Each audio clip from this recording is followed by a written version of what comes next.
Welcome everyone to a series hosted by Pacific Canada Heritage Centre, Museum of Migration Society.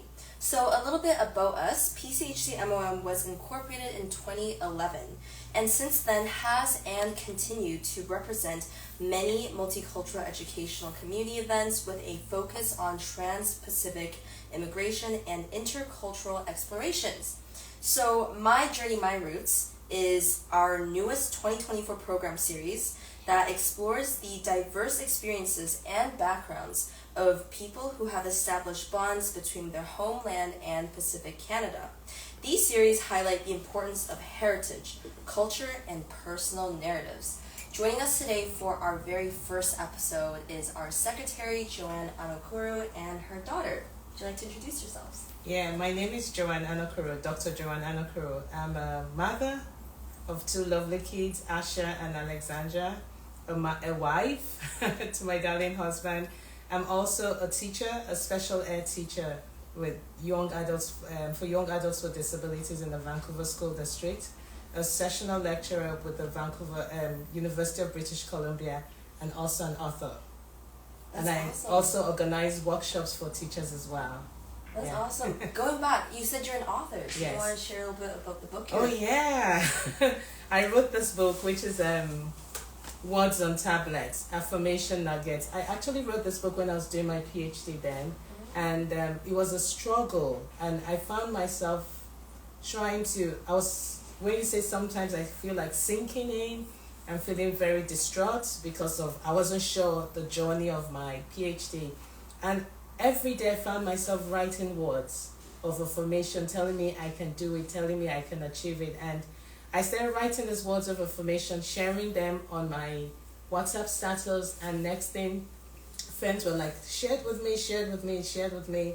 And then I built this community of friends with these words of affirmation. And so for my graduation, I compiled everything together and I put them together to get this book. And inside this book, I also have some of my daughter's artwork. And so it's a compilation of poems I've written, words of affirmation, and my daughter's artwork. And in this book, I have a chapter which is called We Will Lead Africa. As an African, and the title of this book, We Will Lead Africa, Belonging, Beloving, Becoming. Basically, as an African, what it is for a woman to feel belonged, to have that place of becoming and beloved. And so I wrote about my chapter, about my journey again of getting to become a special educator. That's awesome. That's awesome. I hope we can touch on that a bit more. No I worries. especially love to hear an affirmation. That sounds Exactly. really Oh, definitely I'm going to read one. Awesome. Yeah. Joann, tell us about... No, sorry, Alex. Alex. Oh my gosh, I looked you in the eye. Alex, tell us a bit about yourself. Hi, I'm Alex. I'm 16. I'm a high school student at Burn Creek Secondary School. I'm a pretty big event organizer. Like, I try to really give back to my community as a young black person who didn't grow up around a lot of other black people. So I try to prioritize events with people of color and young black kids. That's awesome.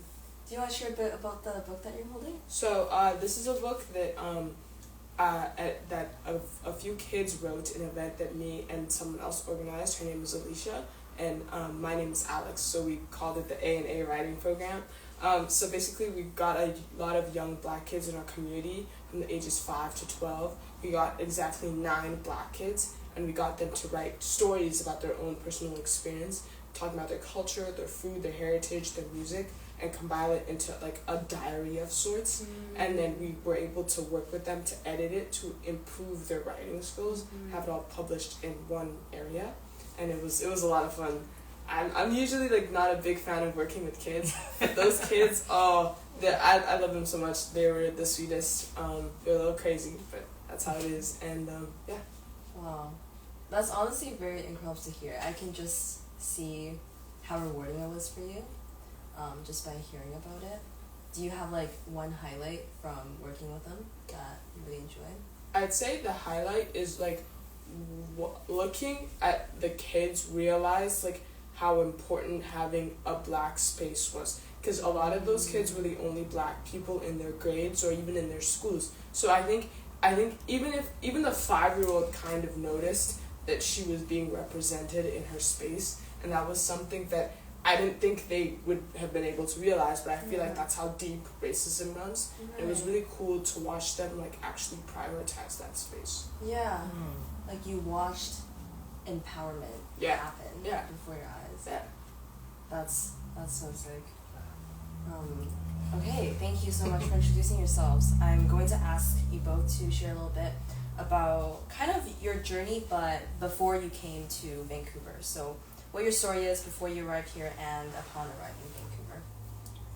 Who wants to go first? Alright, I can go first. Okay. Because so I've lived here for most of my life, exactly 10 years.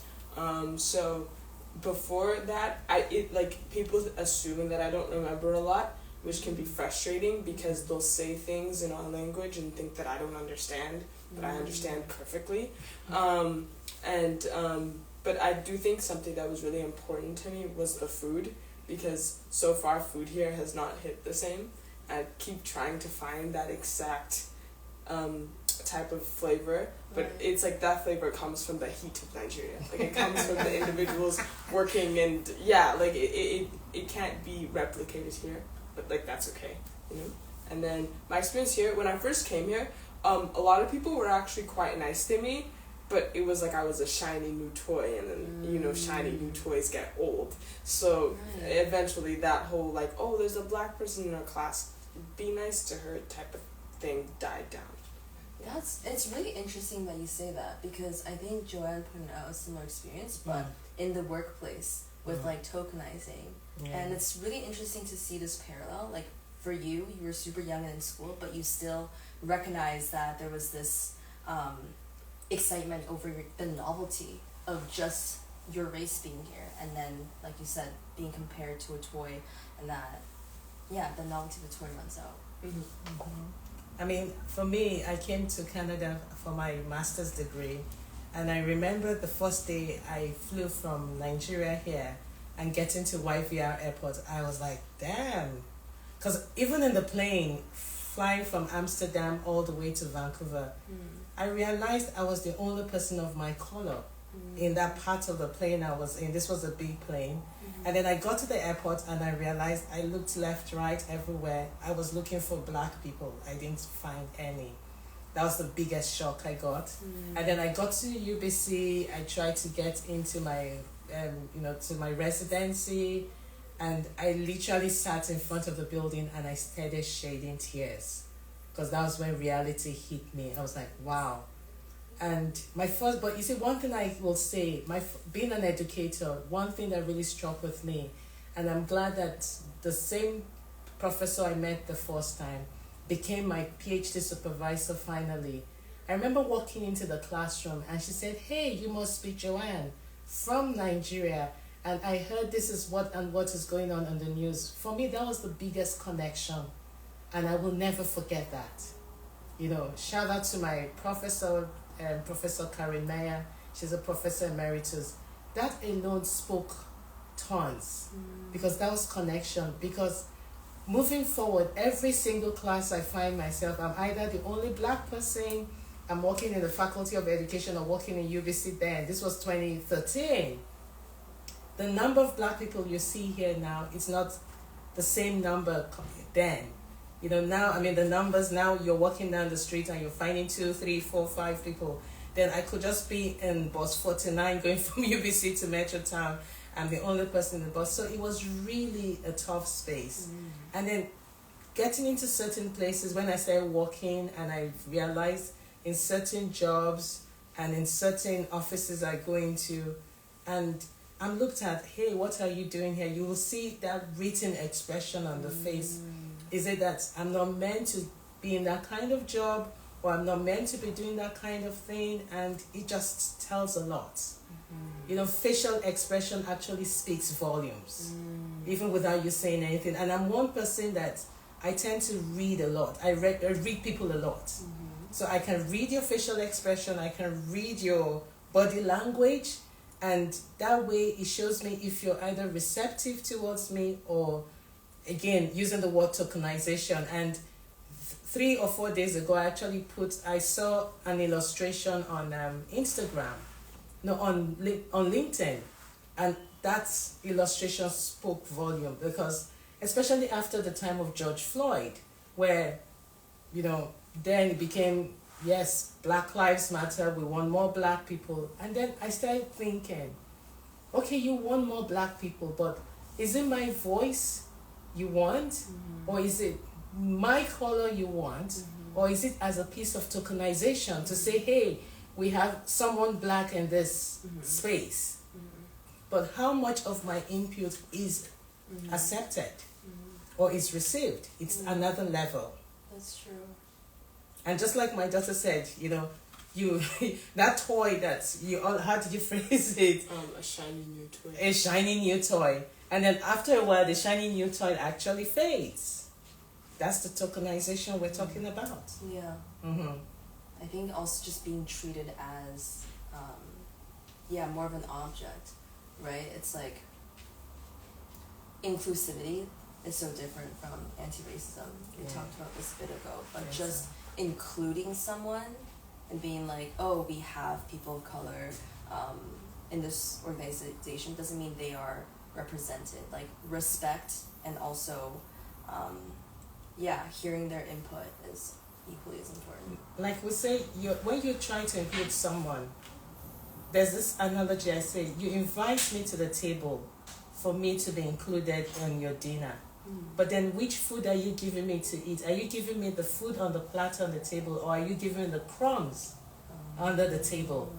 So you see, we talk about inclusion. I mean, I'm an inclusive advocate because I work with these people with disabilities.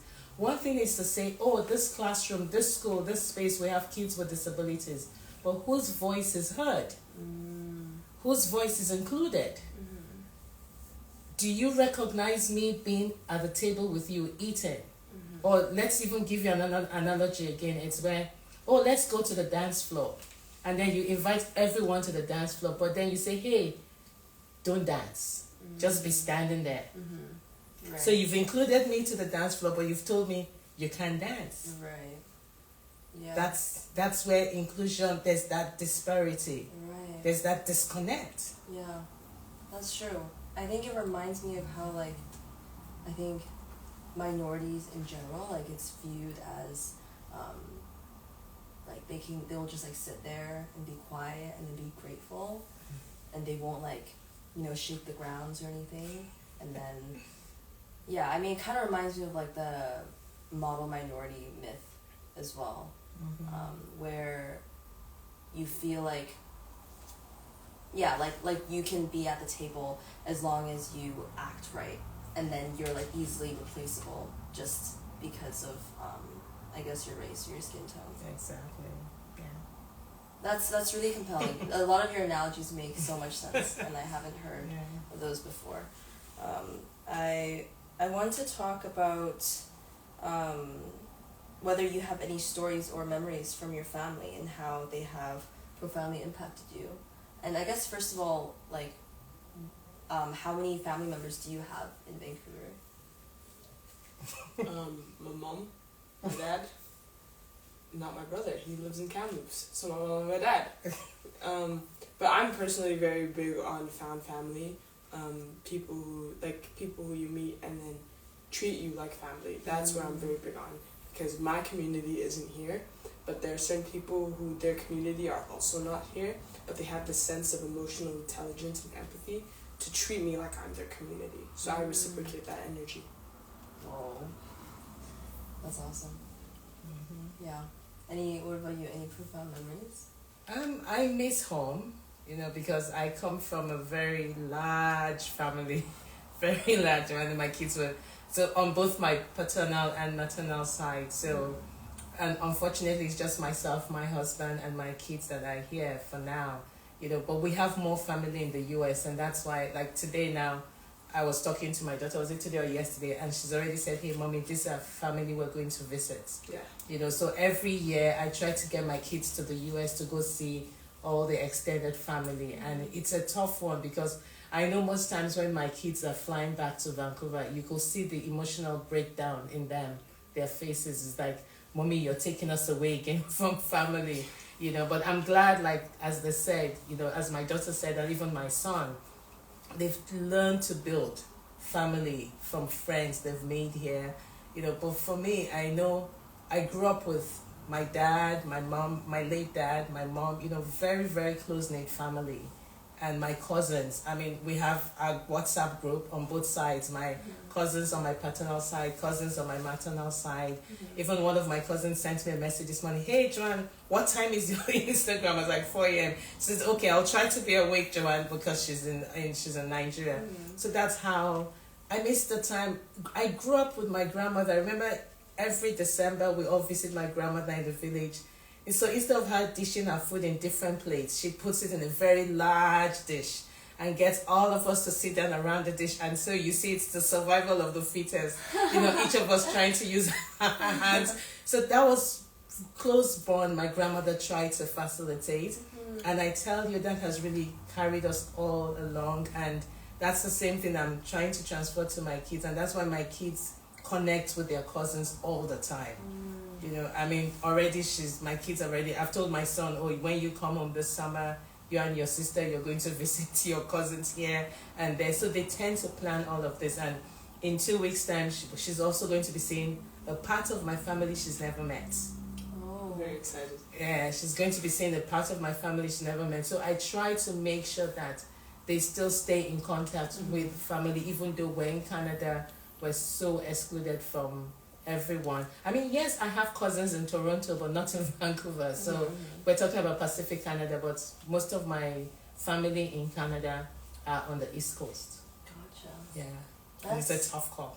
Yeah. It is. 5 hours flight. That's true. Yeah. It's really interesting how you say, like, that bonding comes from, I guess, shared experiences. And I know you wrote in your tangible memory submission about how passing down heritage was from the spices and the culinary skills, and you hope to do that for your son and daughter as well.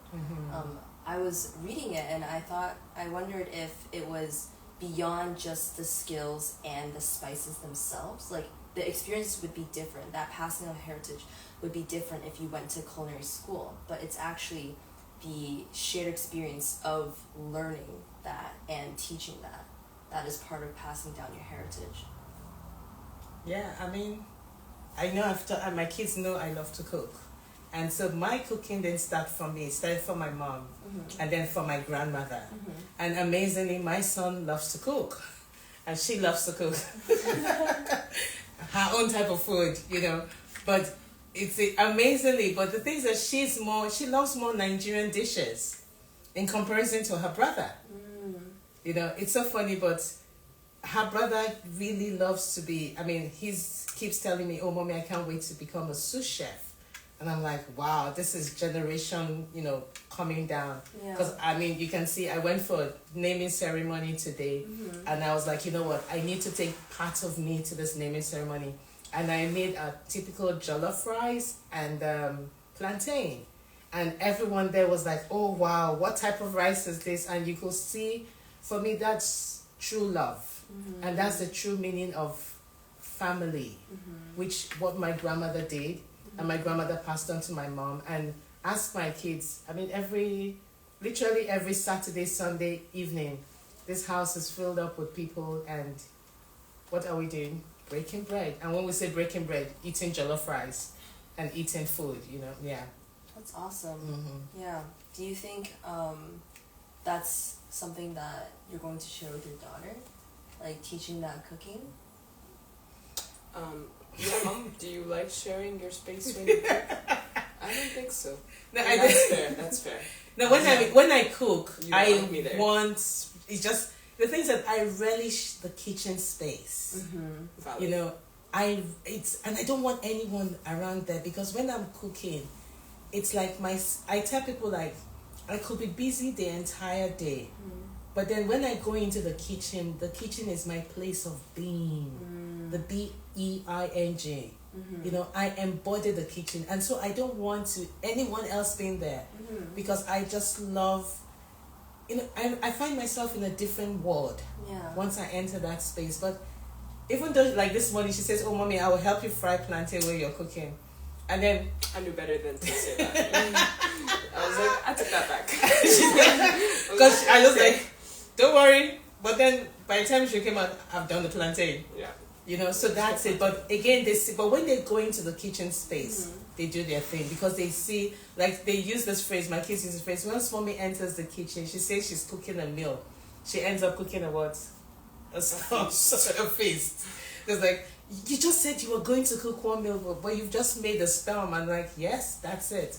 And so those are things that I want them to see, that you know, love cooking, love your kitchen space. Yeah, I totally feel that. I think like growing up, so my dad cooks in my family, and that's the way that he takes care of us. It's like no matter how tired he is, you can ask for any dish. He's always like, are you hungry? Are you hungry? And then everything is a feast. And I feel like took Chinese food for granted until I started living alone.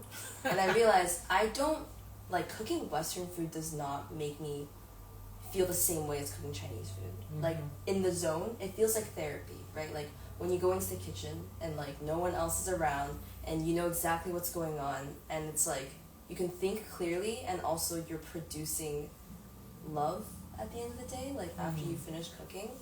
And then after university is when I was like, hey, Dad, teach me your ways. But yeah, I mean, if I still lived under his roof, like, I would just continue eating his food because I wouldn't have to recreate it. But yeah, I think food is definitely, and spices is definitely a way that we can all connect and appreciate. Yeah, that's true. Yeah. Let's see. So I wanted to talk about kind of like your perception of your identity. I was wondering if your perception of your Nigerian identity, or your African identity or your Black Canadian identity has shifted before and then after coming to Vancouver. I guess more so for you because you were pretty young, but at least I'm sure she'll have something to say. It's been like roughly, like, it was when I first came here, it was like about I was confused because I didn't understand why, like, my identity was no longer important to a lot of people. It felt like I was minimized. I was treated like subhuman almost. And then throughout like my younger years, I like really wanted to conform to the Western standard, which made me really unhappy because I can't physically conform to the Western standard. And then when I reached like 14, 16, I started to like reach out to more Black people to prioritize Black spaces more. And then I started feeling frustrated right when I was 14 because I didn't understand what a Black space was. And I tried to create Black spaces within white spaces, which was really frustrating because a lot of people my age, especially back then, didn't really understand why I wanted that type of space for myself. So now that I'm 16 and that I have a lot of Black friends and a lot of Black spaces, like I went to Blackathon. So yeah, I wouldn't say, like, I think throughout my entire life, I would say it's been the same in the sense that I've always wanted to be viewed as a person. I've always wanted my culture and my identity to be viewed as important as Western cultures and identities, but I realized that I was seeking validation from the wrong people, and that I realized that I just needed to seek from internal validation. Like, I just needed to go where I knew I would be appreciated instead of staying where I wasn't. That's really interesting. I think that kind of like growth, especially coming here at a young age and then slowly growing to be proud of your roots, it's definitely a shared experience. Like, I know a lot of times you start off by being the token blank friend in your friend group, so creating Black space within that white space, and then eventually you're like, I want to be surrounded by people just like me. So that's really awesome to hear, especially at age 16. Yeah, and they meet here every Saturday. Twice or once a month. Yeah, and on Saturday. Yeah. On Saturday evening. Yeah. Yeah, because I know your friends were saying that you guys are meeting up next week. Yeah. To see Bob Marley. To see Bob Marley. Yeah. So exactly. So you see, they all come here and like rendezvous. And they're just like, hey, tell Alexandra, tell your mom jollof rice, plantain, puff puff, you know, and they all want those. Yeah, that's the kill. So every most Saturdays I'm at home because it's because of today, you know. But most Saturdays I'm at home, and so I try to make sure all their dinner and everything is all ready by 5. Wow. And I leave it there, and I just go away Wow. and give them the space. I'm so jealous. I tell you, no, but for me, it's like the last time they were here. I think I came downstairs. Like, you guys wanted me to do something, and they were all talking about future plans in the university. For me, that was a big aha moment for me to just hear them talking about, oh, this is the university I'm applying to, this is what I'm hoping to study. I'm trying to juxtapose this university, you know, the admission to this university with an admission to another university. What are the pros and cons? It was phenomenal hearing these girls talk about this and a boyfriend. Okay, we talk about that too, but the thing is that I like how with the friend group because we prioritize emotional availability and empathy, we really look towards communication and not just like, because we're mature, because we as black girls, because we were the token black girls in all of our schools, like we were forced to mature above our peers, which is really frustrating because our peers would often like view issues as much bigger than they actually were, and we're black, we deal with things that are 10 times worse than your boyfriend cheating on you, just it's not that serious. But it was like with this space, I feel, and everyone in this space feels comfortable enough to like juxtapose talking about something as serious as university and like boyfriends or petty troubles we're having. Like we talk about those two things really equally. Like on that day specifically, my friend had just gotten into UFT. She had a really tough time in high school. So I got her cake, someone got her food, and we had like a little party to celebrate her. And then someone else got into a British university, and then someone else got a full ride scholarship to any Canadian university. And other people were discussing, like, it's just at that moment in time for a lot of us, there was a lot of significant changes happening in our lives, so just to do with our future, but we want to keep being connected. So that was like what that was about. Like everything has a purpose, but it can still be equally as like fun too. That's really awesome. It seems like a very safe space for everyone, and pretty much a very long-lasting connection as well. Going back on what you said with how like you had to mature and like be aware and care about these issues, I feel like I mean it's not a choice to be ignorant when these issues are literally directly affecting you, right? Versus pretty much a prime example of privilege is to be able to turn a blind eye and be like, oh, do I want to put in the extra work to learn about this thing that has nothing to do with me, or I can, I guess, it's like a choice, like, oh, this is an interest for me to study versus like this is actually my issue. And you're right, and I think in that sense, the girls that you're surrounded with, they understand you. That's really awesome. What was I didn't see it. Oh yeah, for you. Yeah, I mean, what's the question? Oh yeah, I'm just engrossed. I was talking about your perception of your Nigerian identity and how that has shifted over the years. I mean, I tell you, I realized I became black, or I'm black, when I got here. I never ever found myself questioning my identity before I got to Canada. Even though I traveled to different countries over the years, you know, Europe, Dubai, Middle East, you know, even the US and all of that, but that was just vacation. You know, when you go on vacation, you're oblivious of what's going on around you, because you know maximum you're doing 8 weeks and then you're gone. But this time around, I think my realization of who I am hit me when I got into some of my classes. And you know, and Frank Fanon says I became the black man in white skin because my identity was taken away from me, because now it's like every lived experience I had, every knowledge I had about as an educator was not recognized in all my classes. everything that was just put on me was, oh, this is the Canadian education. This is, I mean, don't get me wrong, but this is the Western education. But you're not asking me, okay, where you're coming from, how does your voice play a role? Or how does your education, how can we connect what you know, your lived experience, with the curriculum that is being planned here, or with the curriculum that is being taught, and how can we that merge both spaces to move on to the next level of education? Yeah.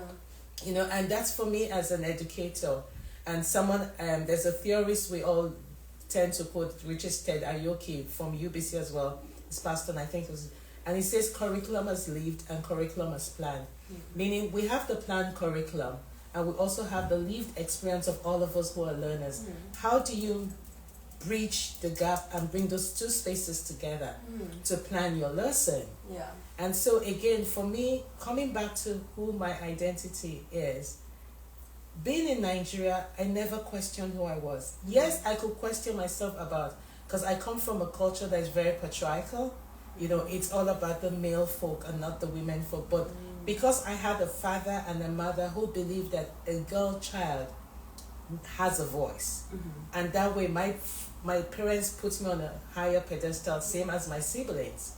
You know, but then I think that was one thing I questioned myself about then in Nigeria, but I made sure for my educational level, I kept on achieving and achieving to the point where I remember my late father's dream has always been, you must have a PhD, being the first child. But then coming here, wow, you know, I started seeing all of this. I started hearing the word racism. Even though back in Africa we hear tribalism because of the different tribes, Right. you know. But here now it's like you're dealing with racism, you're dealing with exclusion, you're dealing with so many layers. Did I question myself in certain spaces? Yes, I did. Especially when I'm told, hey, you're not speaking English good enough. Or you're not right. You know, it's, you know, trauma, they say again, you constantly, I'm saying these words because it's ways for me to heal from certain words being told me. And which is one of those things like, oh, we think you need to go back to a writing school. Oh, we think you need to go learn how to. I start questioning myself. I remember actually telling someone one time, you know, like, hey, do you know we were colonized by the British? And so every Nigerian you see, except they didn't go to school, knows how to speak, knows how to go by English. So if you question my spoken or my written English, then let's question the British who colonized us. Right. You know, I could be a fighter sometimes, you know, but, you know, All the time. because I'm an advocate. And that's the same thing, because I'm one person who is an advocate and an activist, and I wear this space, I embody these two words because I'm also someone who speaks up, who takes on the disability justice for people with disabilities as well. So I embody that space as well, that, you know, if I'm being a voice and an ally to an advocate and an activist for people with disabilities, same thing.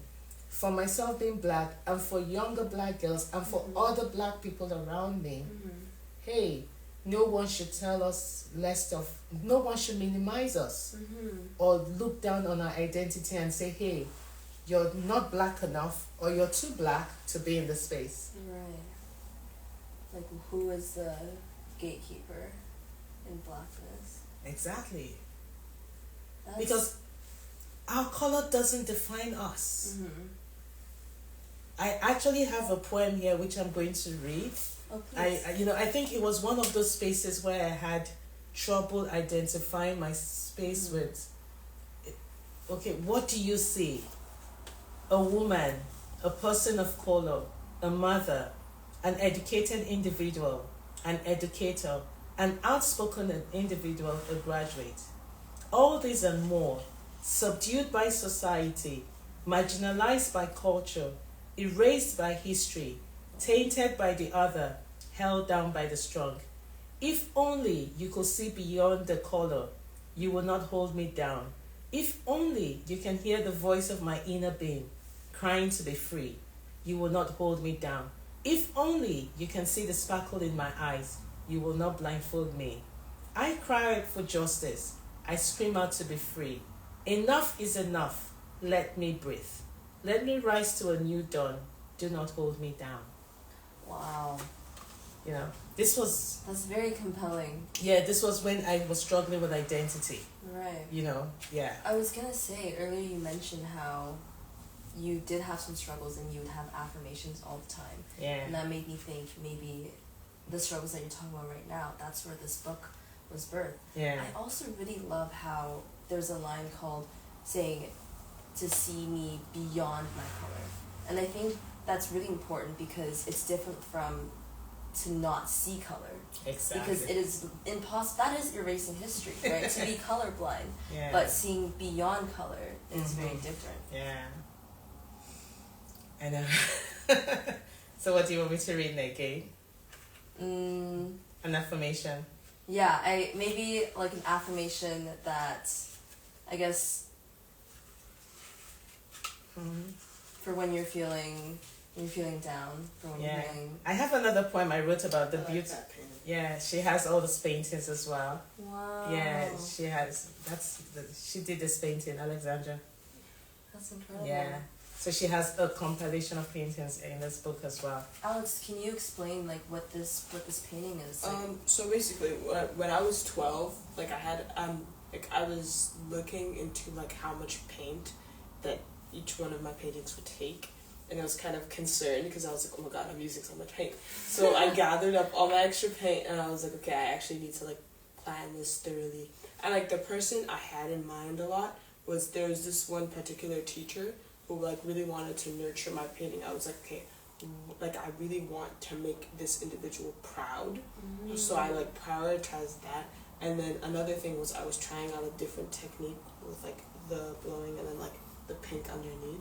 So the essence of it was like to make sure that like it was flowing. Like unlike some of my other paintings, there was no like method or like plan or like forethought or like something or like a meaning. It was just I want this to flow. Awesome. Yeah, so this is another poem I wrote, The Beauty of Color. Black, blue, yellow, green, orange, purple. What's in the color? Why refer to me as a person of color? What makes your color different from mine? Look around you. My color makes the world complete. I exist because I am black. They say black is beauty. I exist because I am white. They say white adds brightness.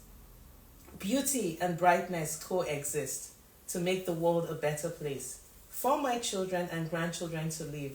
Color sure adds beauty to the world. Therefore, we are all people of color. Wow. What?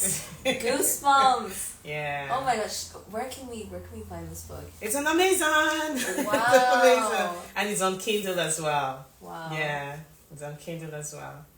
It's a book of affirmation, poems, and a compilation of some of my daughter's artwork. That's some of really our cool. so you see that's a lot of our artwork is in here. And wow. She's my artist. Yeah. Is the cover designed by someone? Yeah, no, this was done by my publisher. Oh. Yes, yeah. So I use my publisher in Nigeria. So I'll read this affirmation. Through it all, I am an overcomer. I am living my best life because I am blessed. The promises in my life are yea and amen. Breakthrough and miracles are happening in my life, and all that pertains to me. All things are possible because I believe. I am healed, nothing missing, and nothing broken.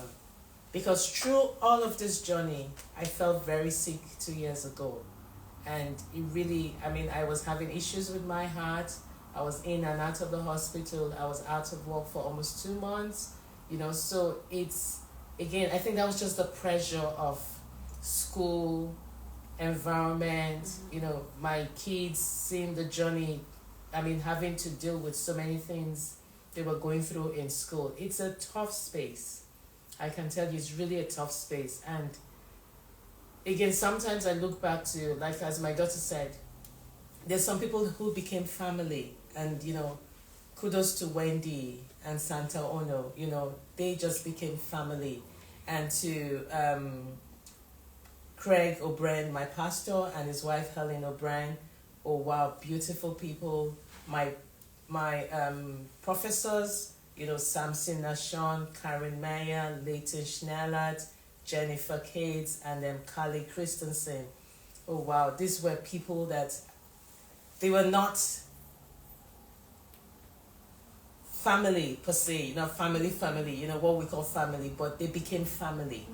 Not just to me, but to my entire family, to my kids, and most especially to Origin Church, my church in UBC.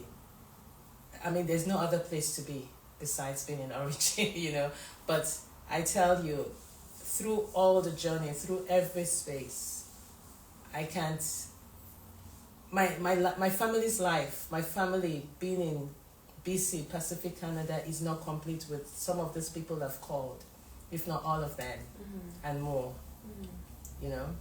Yeah. That's incredible. Yeah. The importance of non-biological family. Exactly, yeah. You mentioned a lot of, I guess, who you are and how you are unapologetically an advocate. I was wondering, Alex, like if, you talked about how your identity has shifted. How do you think your mom has impacted you? Like your mom's attitudes towards advocacy and I guess all of her affirmations, all of her beliefs. How is that, I guess, influence? She's really nice. I'm gonna be nice. I think the thing is, when I was younger, I was very angry. I was very hurt. But I think it was really interesting to watch my mom be very patient. Like, because I got bullied for a while, and then on top of that, like, there was no one around me that looked like me, or the people who did look like me were also struggling in their own heritage, and they dealt with a lot of internalized racism that became external, that affected me. Right. So it was really interesting to watch my mom be very patient in situations that were worse than being pushed on the playground and called a slur. Like in situations that affected her entire career and livelihood, where she was just patient. She was never angry. She was upset, but she never made it anyone else's problem. And that was a problem that I struggled with when I was younger. So it was like when I slowly grew, I think I then tried to prioritize that patience when I matured, because I wanted to be that patient. Like I wanted to be like my mom in that sense, because even though she had to learn so much, but she was never upset that no one taught it to her, because she treated people with the utmost kindness, even when they didn't treat her that way. Wow. Yeah. Integrity. Yeah. That's so sweet. Okay, let's not. All right, yeah, you're good. That's so sweet. Yeah. And I tell you, it's patience with, and I mean, I think patience comes with being a special educator, being a special educator, because I tell you, I mean, I wouldn't take up any other job, because working with kids and families, kids with disabilities, families with disabilities, has taught me how to appreciate life more daily, because they see the world from a different light. And I think just being in that space, just being their teacher, I've learned to be patient for a kid, with a kid, and not be in a hurry. But again, and also something over the years is I've developed true friendship, true relationships. I have a friend who is I've known him for close to 40 years. Literally, we talk to each other. Even now, he just called me. I mean, Ken, Lala Shells is on Instagram.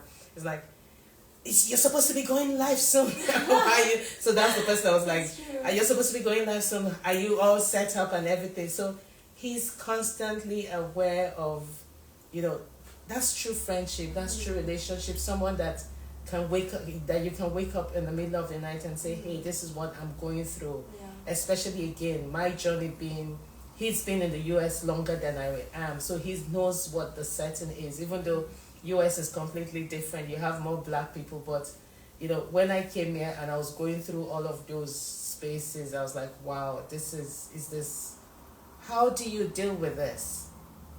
So sometimes when and I think that's something my kids never see me, because when I'm really angry or when I'm really tensed up, I just go into my little study space and I pour myself into writing, or I pour myself into reading. I mean, I read 3 to 4 books a week. Wow. But I've not read any recently because I've just this entire month I've had to organize a conference in Africa, and today I had to give a talk in Africa as well, online this morning. So this month has been so busy for me. Yeah, but thank you so much for taking the time. Yeah. For PCHC. I know. No, it's the things that for me being in PCHC, it's another space where it's a conversation of very different people. All of us have the same journey of we've all come, even if it's first generation or second generation, to Pacific Canada. And so we're creating that space of family, of love, of connection, and where we're sharing our stories, and we're also inviting people to come into that place of becoming, of beloved and belonging. Belonging, that's an important one. Yeah. I think maybe to wrap up the session, we can have you share a quote from Joann Anokwuru. Yeah. Do you have a quote as well? Yeah, I have one. Okay. So I was recently at the Vancouver Art Gallery for a show that prioritized the art of a black woman. I don't remember her name, but rest in peace, she was lovely. Her art was lovely. If I ever get the money for that, I would love to have one of her pieces in my home. A woman, one of the main MCs of the event, talked about her move from Toronto to Vancouver, and Toronto has a very large black population. She had a lot of black friends there, and a lot of black people were warning her. And they were like, why are you going to Vancouver? There's no black people. And she was like, I am black people. Don't minimize my existence over there. So I thought that was really interesting, because that gave me another perspective, because I often walk into spaces and think, wow, there's no black people. But ever since she talked about that, I walk into spaces and think, wow, I am a black person in this space. Right. And it's what we talked about earlier, where it wasn't about not seeing color, but going beyond color. And I think that's part of what she was discussing. So I live with that now. Like, that's never leaving me. Oh my gosh. I am black. I love that. I am black people. Yeah. I am black people. It's like, there was that interview with, I forgot which actress, but she said her mother always said for her to marry a rich man. Yeah. And she was like, I am a rich man. Yeah. Yeah. To go into a space and instead of seeing that there's no one else here, just feeling like you yourself, you're here for yourself. Yeah. You're enough. Yeah, exactly. You're enough. Like, you don't need all of this other stuff. Yeah. And so, I'm going to read this quote from Ben Okri. And Ben Okri is a Nigerian author. It says, in a fractured age, when cynicism is God, here is a possible heresy. We live by stories. We also live in them. One way or another, we are living the stories planted in us early or along the way. We are also living the stories we planted knowingly or unknowingly in ourselves. We live the stories that either give our lives meaning or negate it with meaninglessness. If we change the stories we live by, quite possibly, we change our lives. And so it's every part of our life is a narrative, is a story. And like my PhD research were all stories told by students with disabilities. I taught them 20, 30 years ago, and I made them share their journey over the years, and same as their families. And so you find out that we've shared our story now, we're sharing our story now. We looked back, which is Sankofa, we looked at behind, but then looking at the present, and how does our story from our journey in the past also determine the future where we're going to. Mm-hmm. And so every single day of our life, we tell stories. Right. And then when we tell stories, we also include people around us, family, friends, enemies, foes, everyone, you know, and no matter what, those stories can either be positive or negative, but it should not take away anything from us. Right. Those stories are sort of like foundations or platforms for us to jump and take the next step to, okay, how do I break these barriers and take my next step, take my next hope? Yeah. Yeah. That's awesome. Yeah. I think storytelling is a really big emphasis, especially in PCHC-MoM. And yeah, thank you guys for sharing your stories. Yeah. I think what you said about stories being from the past, but then we use that for the present and then for the future as well. Yeah. And I think we also want to touch on, especially with Black History Month, it's not only just about Black history, it's also a future to build. Yeah, exactly. It's because I think they've changed the phrase. What I see now is Black history and Black future.